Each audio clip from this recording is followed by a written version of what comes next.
우리는 샌프란시스코에 한 달 동안 살면서 주거 문제에 대한 다양한 의견을 듣고자 많은 사람들을 만났습니다. 정부 기관에서 일하는 사람부터 NPO 단체에서 일하는 사람, 또 저소득층으로 분류된 사람들과 고소득층의 사람도 만났습니다. 주거 문제라는 한 가지 문제를 해결하기 위해 다방면에서 노력하고 있는 사람들과 그 도시의 생태계 속에서 살아가고 있는 사람들의 생각을 함께 들어봤는데요.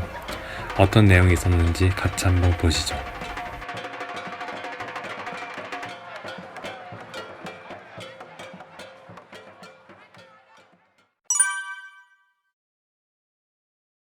우선 첫 번째로 서울과는 다른 도시 경관에 놀랐던 것 같아요. 서울과 같은 경우에는 굉장히 높은 건물들이 일단 밖에만 나와도 이제 아파트 같은 높은 건물들이 많은데 샌프란시스코에 처음 도착했을 때는 건물들이 전반적으로 낮다는 그런 느낌을 받았어요. 샌프란시스코에 처음 도착했을 때는 작은 집들이 눈에 띄었습니다. 아기자기한 집들이 오밀조밀 모여있는 게 엄청 귀여웠어요.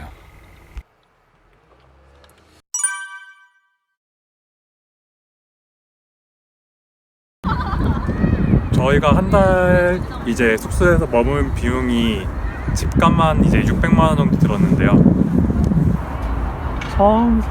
처음에는 이제 샌프란시스코 집값도 비싸다고 들어서 그냥 괜찮은가 싶기도 했는데 서울 집값 뭐 20만 원, 30만 원 이렇게 비교한 거 보면은 그렇게 싼 것도 아닌 것 같고, 또 600만 원이라고 하면은 우리가 흔히 알고 있는 이제 좀 괜찮은 아파트 수준보다 더 비싼 약간 느낌이라서 집은 괜찮았지만 비싸다는 느낌은 받았어요. 우리는 매일 밤 식탁에 둘러앉아 회의를 진행하면서 샌프란시스코의 문제도 찾아보고 교수님과의 면담에서 어떠한 방향으로 문제에 접근하면 좋을지 고민도 했습니다.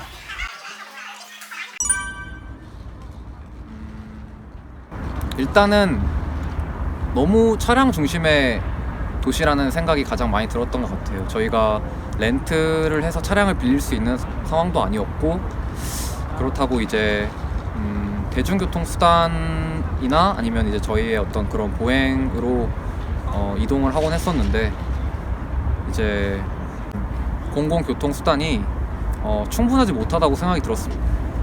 도시의 큰 도로가 공원을 이제 진짜 동서남북으로 다 관통하는 거를 볼 수 있었는데, 그러면 진짜 이렇게 거대한 규모의 공원이 진짜 걷기 좋으라고 거기다 이렇게 만들어 놓은 건지, 차량이 없는 사람들은 쉽게 접근하기 어렵지 않은 공원이 아닌가 그런 생각도 들었고, 집값 아니 일단 주택이라는 게 제가 생각하기에는 뭐 그냥 개인의 어떤 인권 중에서 저는 주거권도 굉장히 중요한 문제인 것 같고, 하나의 도시 안에 살아가는 사람들이 이제 서로 다른 서비스를 제공하면서 만들어가는 어떤 그런 도시라는 생태계가 단순히 어떤 고소득층이 가지고 있는 전문적인 영역의 서비스만을 필요로 하는 공간이 절대 아니고, 그 안에서 분명 필요한 서비스를 제공하는 사람들도 그 도시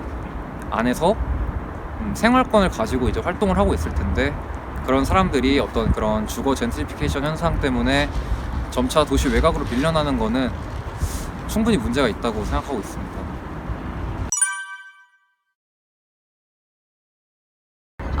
네, 주거 문제를 핵심을 잡은 이유는 일단 주거 문제가 가장 이제 중요한 문제였던 것 같아요. 그러니까 주거 문제가 해결되지 않아서 집값이 너무 올라가니까 뭐 최저시급도 올라가는 거, 최저시급이 올라가서 집값이 올라간 건지 모르겠지만, 게다가 저희가 샌프란시스코에 도착해서 다운타운을 갔을 때 노숙자들이 굉장히 많이 있다는 것을 알 수 있었습니다. 그래서 그런 것들을 보고 샌프란시스코의 주택 관련 문제가 굉장히 지금 심각하고 가장 시급한 문제라고 생각을 했습니다.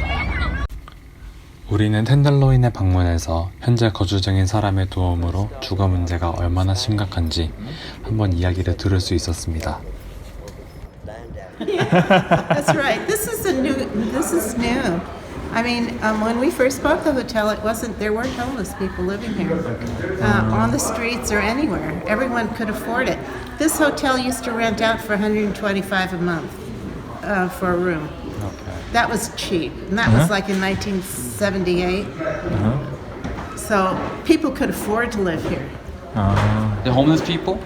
There weren't homeless people. People on welfare, like general assistants, who were getting $600 or $700 a month, could afford to live here and eat, and go downtown, buy a bus ticket, get a haircut, and whatever money they have. A lot of them are drug users too. We used to have drug treatment programs almost on every corner. I'm not kidding you. There'd be a drug treatment program on this corner, and down the street there'd be a church, one of those little storefront churches. 그리고 시청의 데이비드 킴을 찾아가 시에서 주거 문제를 어떻게 파악하고 해결하려고 노력하는지 한번 물어봤습니다.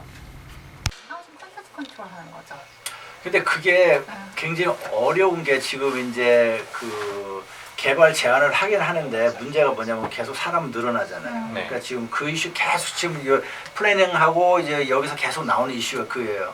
근데 원래는 그 시의 그 옛날에 그 진보 그 사람들이 한 20년 전쯤에 그 주택 개발을 굉장히 반대를 많이 했어요. 그죠. 그것도 있고 뭐 니네들이 그렇게 해서 뭐 그런 회사한테 돈 받고 해서 니들이 이익을 본다. 있는 사람만 부유해진다 이렇게 해서 막은 거예요. 그래서 그 당시에 이제 하이라이즈 고층 빌딩 못 지키고 엄청 많이 했거든요. 그러다가 그래서 이제 하는 게 뭐냐 집을 지키는 때 아파트를 100채짜리 건물 100동짜리 지면 그 중에 옛날에는 보통 한 10%만 그 저소득층이라고 했거든요. 어포러빌리티 했거든요. 근데 그걸 이제는 뭐 15%, 16% 뭐 이제 20% 올리자 막 그렇게 그 갖고는 계속 싸우는 거예요. 시의회. 어느 정도가 적당한지. 네, 그렇죠. 근데 이제 그 이 개발업자들은 자기들이 그 요새 건물 건축비가 많이 들잖아요. 그러니까는 이제는 니네들이 나한테 요거를 18% 이렇게 하면 나는 수지 타산이 안 맞는다 못한다. 그래서 하다가 실질적으로 중단된 공사도 있어요. 네. 그리고 요새는 이제 시에서 뭘 하냐면 그 땅을 사갖고 그걸 전체를 다 그냥 저소득층으로 해서 줘버려요.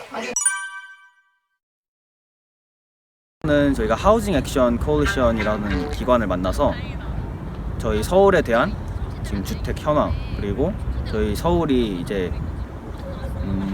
가지고 있는 그런 미래 플랜 그리고 관련 공공 임대주택에 대해서 발표를 진행을 하였고 주택이 뭐 서울시나 아파트를 대량으로 공급하는 정책들이 7, 80년대에 있었고 일단은 어떤 좀 그런 물리적인 외관의 큰 차이를 설명하고 싶어서 서울시의 어떤 주택사를 간략하게 소개할 수 있는 자리였던 것 같습니다.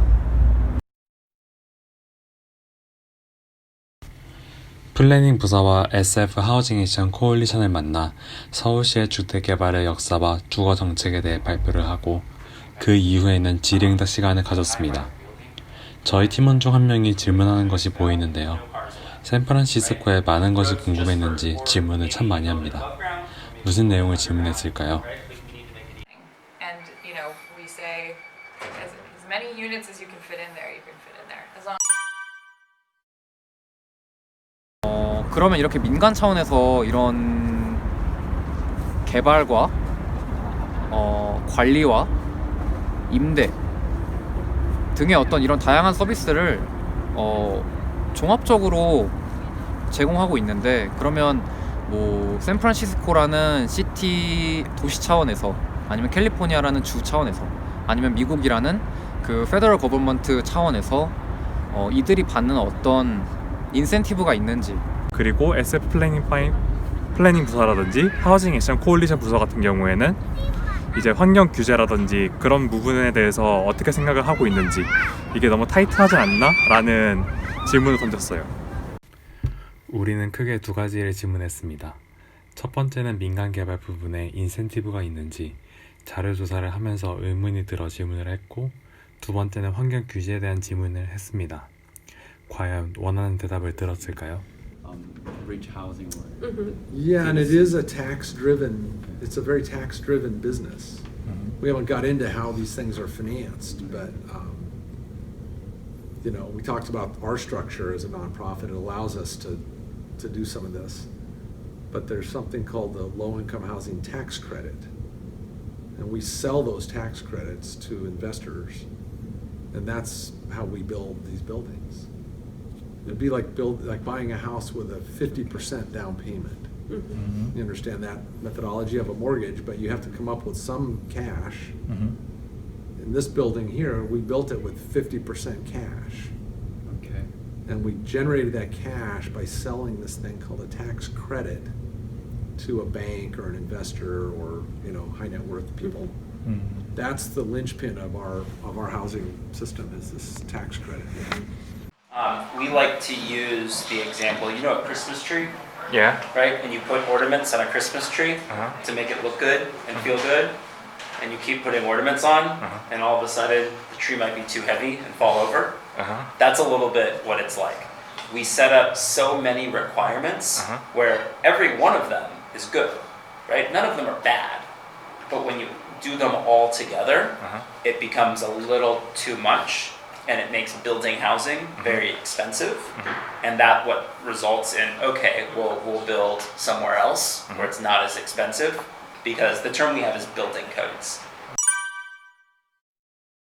일단 샌프란시스코의 공공임대주택과 우리 서울의 공공임대주택 모두 저소득층이 그 대상에 포함된다는 게 공통된 부분이었던 것 같아요. 서울과 유사한 점이라면 샌프란시스코에서 이렇게 지역사회나 도시나 샌프란시스코 뭐 하우징 액션 코올리션 같은 이런 주택 공공임대주택 공급을 위해서 활동하고 있는 그런 비영리 단체 차원에서의 어떤 그런 다양한 노력들이 있지만 님비 현상이라고 해야 되나, 그런 혐오 시설이나 자기가 소유하고 있는 자산에 피해를 줄 수 있는 어떤 그런 시설들에 대해서는 대표적으로 그런 게 아마 공공임대주택이 아닐까 생각이 드는데, 그런 거에 대해서는 입장이 좀 정말 비슷하지 않았나 생각이 듭니다. Get them out of shadow for the neighborhood, and they'll complain about the shadow in their backyard for 28 minutes that it's there. And they'll bring in their zucchinis, their vegetables. Just my vegetables will not grow. Who did this? Where? I saw Yeah, that happened. Somebody brought in their zucchini to a public hearing and said, you cannot build this building because it will cast a shadow on my yard and I will not be able to build or to grow my zucchinis. 일단 차이점으로 공공임대주택을 공급하는 방식도 조금 달랐는데요. 일단 샌프란시스코 같은 경우에는 이런 시에서 직접적으로 이런 공공임대주택을 건축해서 제공하는 게 아니라 비영리 단체를 통해서 공급하는 방식이 서울과 조금 달랐던 것 같습니다.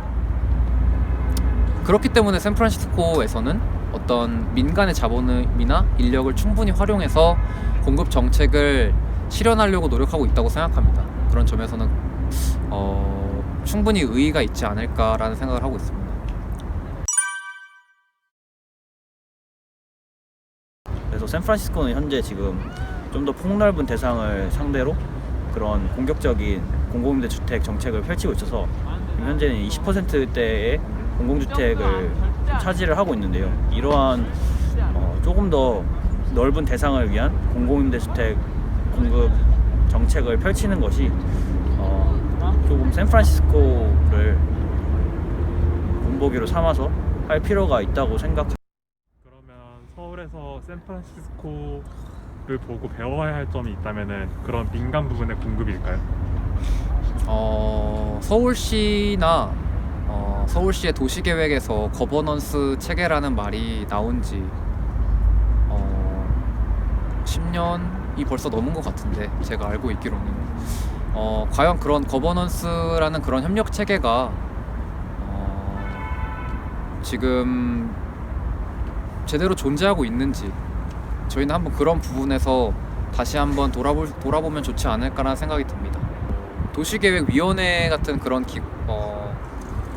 심의기관도 시민들에게 열려 있는 매주 목요일마다 시민들이 직접 그곳에 참여해서 자기 목소리도 낼 수 있고 자기가 아쉬운 점, 자기가 살고 있는 동네에 대해서 불편한 점을 토로할 수 있는 자리가 있다는 점도 다소